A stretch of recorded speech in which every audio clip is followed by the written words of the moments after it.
오늘은 요한복음 4장 말씀입니다. 신약성경 147쪽 요한복음 4장 1절부터 14절까지 오늘 우리에게 주시는 말씀으로 받겠습니다. 요한복음 4장 1절부터 14절까지입니다. 한 절씩 교독합니다. 예수께서 제자를 삼고 세례를 베푸시는 것이 요한보다 많다 하는 말을 바리새인들이 들은 줄을 주께서 아신지라. 예수께서 친히 세례를 베푸신 것이 아니요 제자들이 베푼 것이라. 유대를 떠나사 다시 갈릴리로 가실새 사마리아를 통과하여야 하겠는지라. 사마리아에 있는 수가라 하는 동네에 이르시니 야곱이 그 아들 요셉에게 준 땅이 가깝고 우물이 있더라. 예수께서 길 가시다가 피곤하여 우물 곁에 그대로 앉으시니 때가 6시쯤 되었더라. 사마리아 여자 한 사람이 물을 기르러 왔음에 예수께서 물을 좀 달라 하시니 그 동네에 들어갔습니다.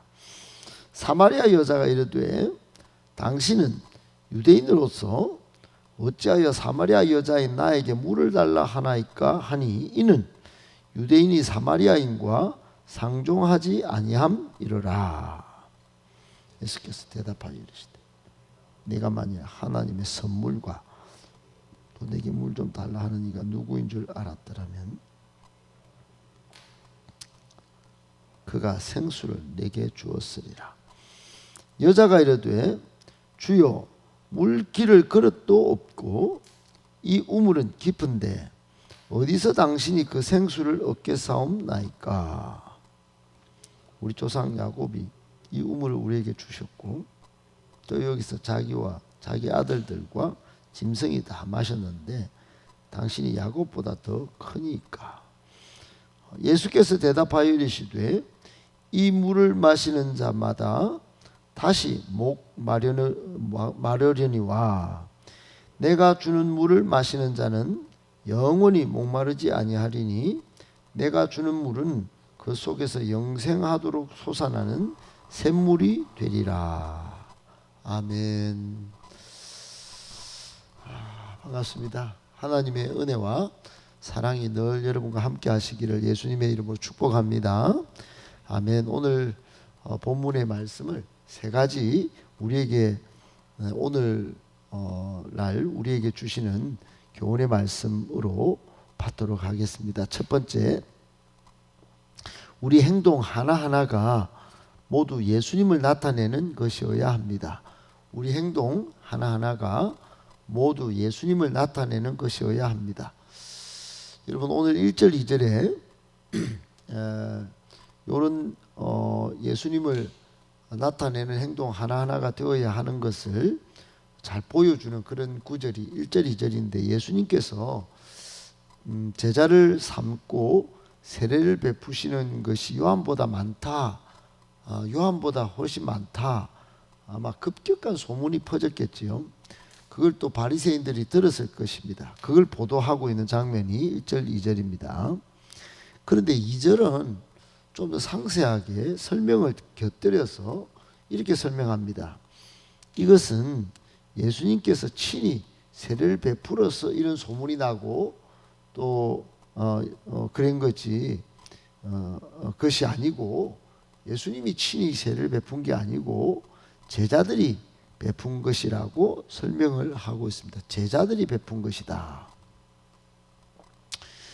이제 이게 바리새인들이 듣고 뭐 좋아할 리도 없지만은 요한보다 많다는 소문이 온 이스라엘에 급속히 났는데 이렇게 나게 된 계기가 예수님이 제자 삼고 세례를 베푸셨다 이런 소문은 났지만 실제로는 예수님이 세례를 베푸신 게 아니고 제자들이 베풀었다.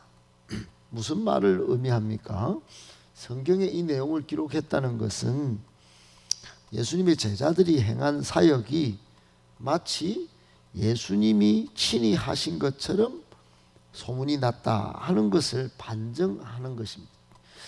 예수님의 제자들이 예수님이 친히 제자도 삼고 세례도 베푸시는 이 사역들을 제자들이 벌써 바깥에 가서 본격적으로 하고 있었다. 마치 예수님이 한 것처럼 이렇게 되는 거죠. 이 말은 제자들의 행동 하나하나가 매우 예수님을 닮은 모범적이고 예수님을 닮은 매우 인격적인 면모를 보여주었기 때문에 이런 급격한 소문이 막 나지 않았을까요? 만약에 예수님을 닮지 않고 예수님의 그 성품과 그분의 인격을 닮은 행동이 아니었다면 예수가 뭐 제자를 삼았다, 예수가 세례 베풀었다 이런 소문이 났을까요? 마치 제자들이 자신의 이름으로 세례를 베풀거나 또 자신의 세력을 만들기 위해서 제자를 삼았거나 했다면 이런 소문이 났겠냐 하는 것입니다. 오직 예수 그리스도의 이름으로 세례를 베풀고 그 행동 하나하나가 예수님의 모습을 보여줬기 때문에 예수님이 제자 삼고 예수님이 세례를 베푼 것처럼 소문이 났다 하는 것을 우리는 충분히 추정할 수 있습니다. 여러분, 여기서 우리가 기억해야 할 것이 하나가 있습니다. 우리가 꼭 기억해야 할 굉장히 중요한 문제. 우리 신앙의 목표가 뭡니까? 신앙의 목표는 예수님을 닮기까지 자라나는 것입니다. 우리 영적 성장의 목표는 예수님을 닮는 수준까지 가는 겁니다. 꼭 그래서 기억해야 할 건 우리 행동 하나하나가 예수님에 대한 인식과 예수님에 대한 평가로 나타나고 드러난다는 점을 기억해야 합니다. 우리가 잘 배우고 또 교회 오래 다니고 이런 것들이 다 자기 자랑이나 자기 세력화에 끝나면 안 된다는 것입니다. 예수님에 대한 평가, 예수님이 어떻다 이런 것으로 인식되어져야 한다는 것입니다. 그래서 역설적인 반응은 뭐냐면 역설적인 반응 이런 것들이 오히려 반대로 나타나 가지고 아주 좋지 않은 부정적인 반응들이 이 세상에 나오는 것이 뭐냐면 예수를 우리 기독교인과 또는 기독교와 분리시키는 반응들입니다. 부정적인 반응들이에요. 뭐라고 그러냐면 대표적으로 예수는 좋은데 기독교는 싫다. 뭐 이런 반응입니다. 대표적인 거죠. 예수는 좋은데 그러나 기독교인은 싫다. 여러분, 굉장히 슬픈 반응입니다. 슬픈 반응. 예수님 당시의 제자들을 보면서 이 제자들이 하는 행동 하나하나가 예수님을 닮았다, 예수님이 하신 것 같다, 이런 반응하고는 완전히 지금 결과가 엉망진창인 것이에요. 여러분, 우리 대한민국의 기독교는 100여 년 만에 세계 기독교 역사 유례없는 성장을 이뤄냈습니다. 교회가 정말 많습니다. 기독교인도 정말 많아요. 이 대구 땅에도 이 불교의 땅 같은 데도 여기 기독교인이 제법 많습니다. 그런데도 바깥 반응은 결코 좋지 않아요.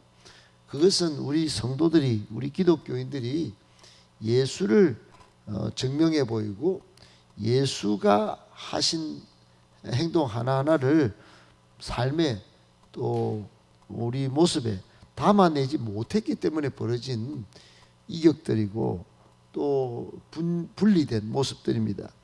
여러분, 반대로 초대교회는 굉장히 모범적이었어요. 오늘날과 완전히 달랐습니다.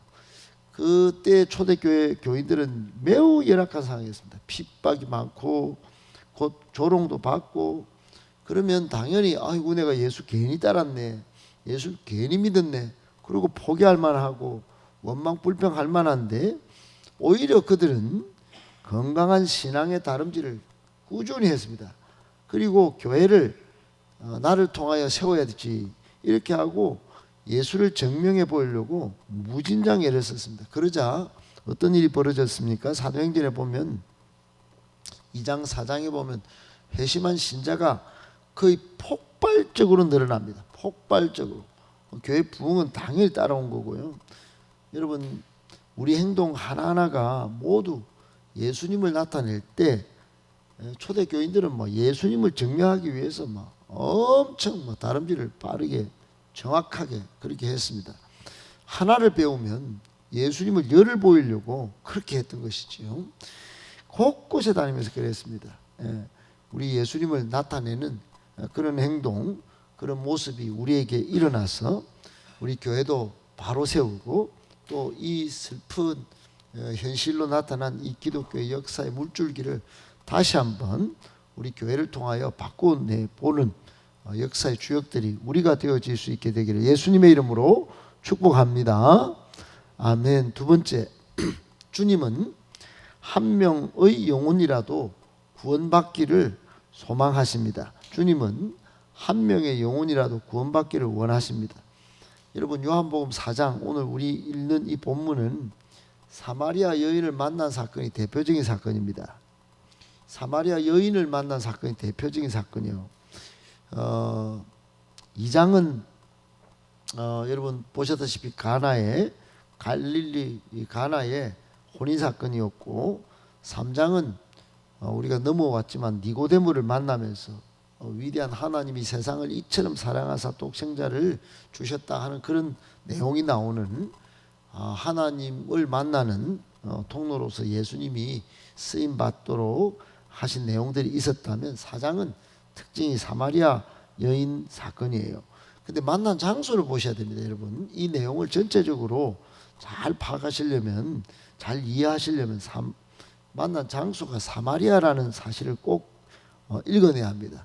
여인에게 주목하기보다 사마리아라는 장소를 먼저 이해해야 이 사마리아 여인이 가졌던 또 이 여인을 만난 예수님의 이 사건이 오늘 우리에게 정말 직접적이고 엄청난 중요한 교훈을 준다는 사실을 더 발견하게 돼요. 아무리 성경을 읽어도 그냥 기적 하나로만 보는 것하고 그 기적을 통하여 예수님이 누구신가, 예수님이 어떻게 행동하셨는가를 아는 거하고는 완전히 수준 차이가 많이 납니다. 질적으로 차이가. 지금 우리는 사마리아를 걸어가신 예수님을 보면서 중요한 교훈을 하나 받기를 원하는 것입니다. 여러분, 예수님은 오늘 본문에 보면 3절에 유대를 떠나사 다시 갈릴리로 가실새 그랬어요. 갈릴리로 다시 올라가고 계셨어요. 갈릴리는 저 북쪽입니다. 갈릴리는 북쪽 산지를 따라서 올라가는데 가장 빠른 길은 어디냐? 사마리아였어요. 사마리아. 그래서 사마리아를 통과하시기를 결정하신 것입니다. 대부분 유대인들은 그렇지 않습니다. 대부분 유대인들은 이 중앙길 사마리아로 쫙 타고 올라가면 굉장히 빠른데, 대부분의 유대인들은 어떻게 했냐?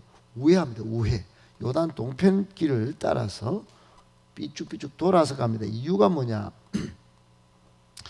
BC 722년 사건 때문에 그렇습니다. 그때 아수르에 멸망당하면서 북이스라엘 정책이 뭐냐면 이 유대인들 다 흩어버린 겁니다. 그 혈통적으로 신앙적으로 아수르 사람과 다 결혼을 시켜서 혈통의 순수성을 완전히 훼손시켰습니다. 신앙의 순수성을 상실시켰습니다. 그러니까 그때부터 부정한 인식이 생긴 거죠. 이 사마리아 사람들은 그래서 개 돼지 취급을, 부정한 개 돼지 취급을 받고 지금까지 존재해 왔습니다. 아이들도 아수르 사람과 태어난 아이, 그 사람들이 모여서 그나마 하나님을 섬기겠다고 모여 있는 집성촌 같은 동네가 어디냐? 그게 사마리아예요. 그러니까 유대인들 이 혈통적으로 신앙적으로 우리는 단일 민족이에요, 우리는 하나님을 경외하는 하나님의 자녀예요, 그랬던 이 사람들 눈에는 사마리아가 완전 부정한 동네로 보인 것입니다. 그래서 그쪽은 상종도 하지 않고, 오늘 본문에도 나오죠. 9절에 보면 이는 유대인이 사마리아인과 상종하지 아니함이라 그랬어요. 상종은커녕 개 돼지 취급을 했다 이 말입니다.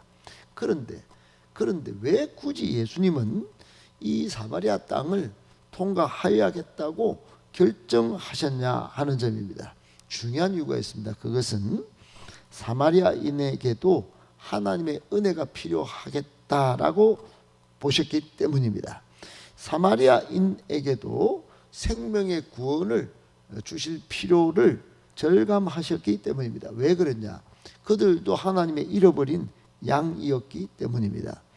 예수님은 하나님이셔서 그렇게 잃어버린 양, 지금은 개돼지 취급받는 저 사마리아 사람들에게도 하나님의 은혜로 구원받기를 원하셨다. 생명의 주인 되신 주님은 여러분 모든 영혼이 동일합니다.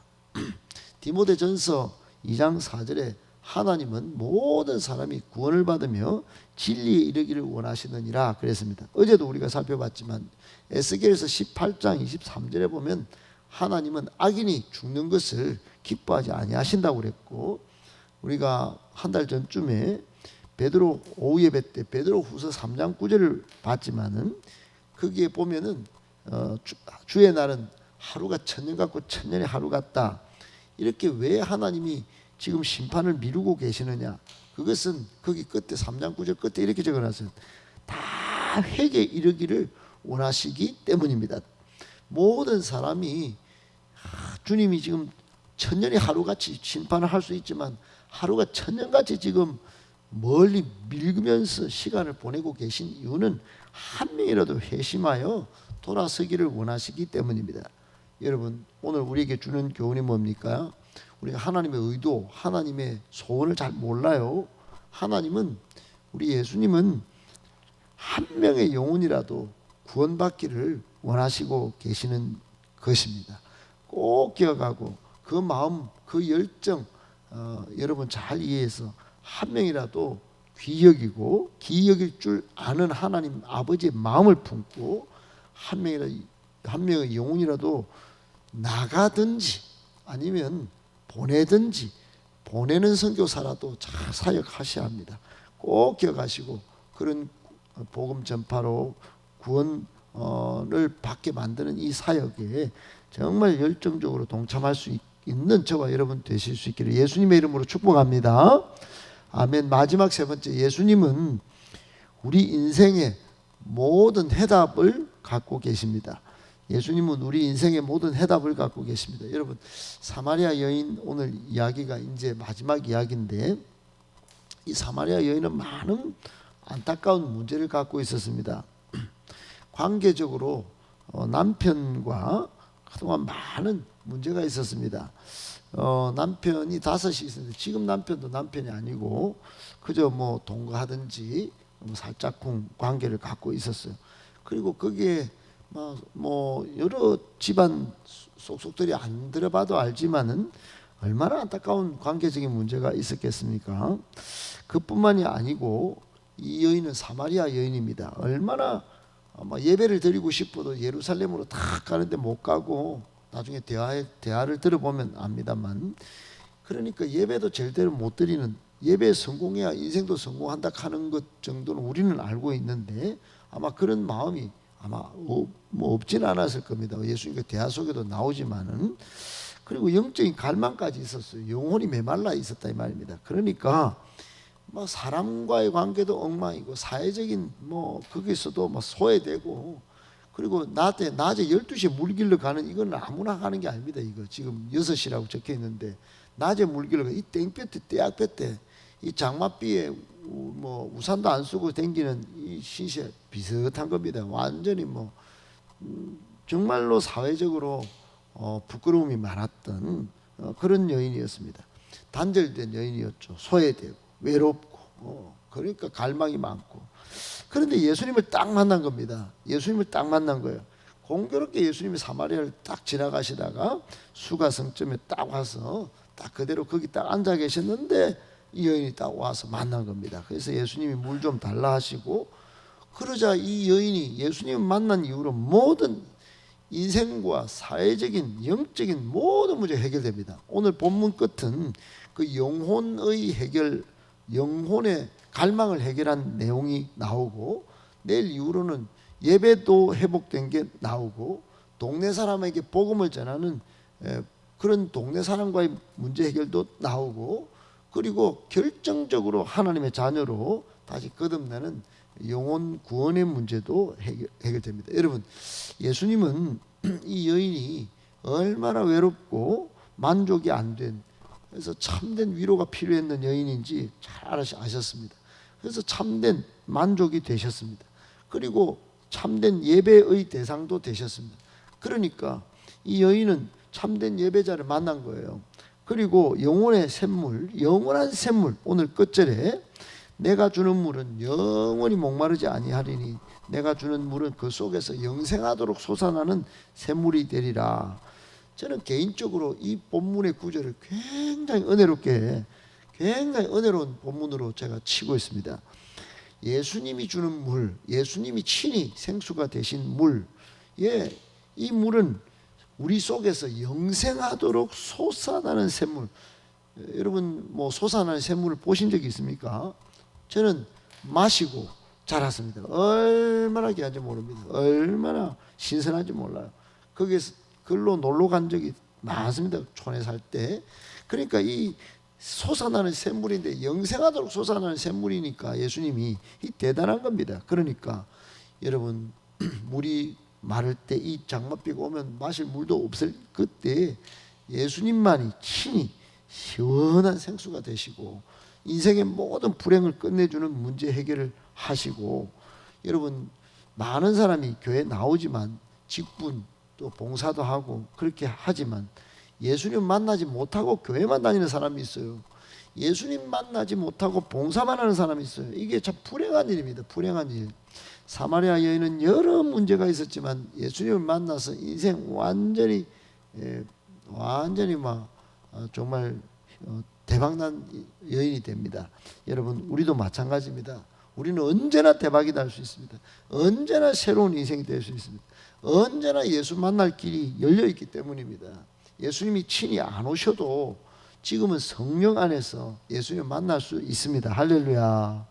이 예수님을 만나는 사건을 회피하거나 무시하거나 소홀히 여기지 말고 지금은 늘 성령 안에서 예수님의 음성을 듣고 예수님이 주시는 그 생수를 받아 마시고 성령으로 카운셀러로 역사하시는 예수님을 날마다 만나서 위로도 얻고 상담도 하시고 인생의 모든 문제의 해결 답을 갖고 계신 그 주님과 함께 인생의 문제를 착착 잘 풀어가시는 참 탁월한 성도 다 되실 수 있게 되기를 예수님의 이름으로 축복합니다.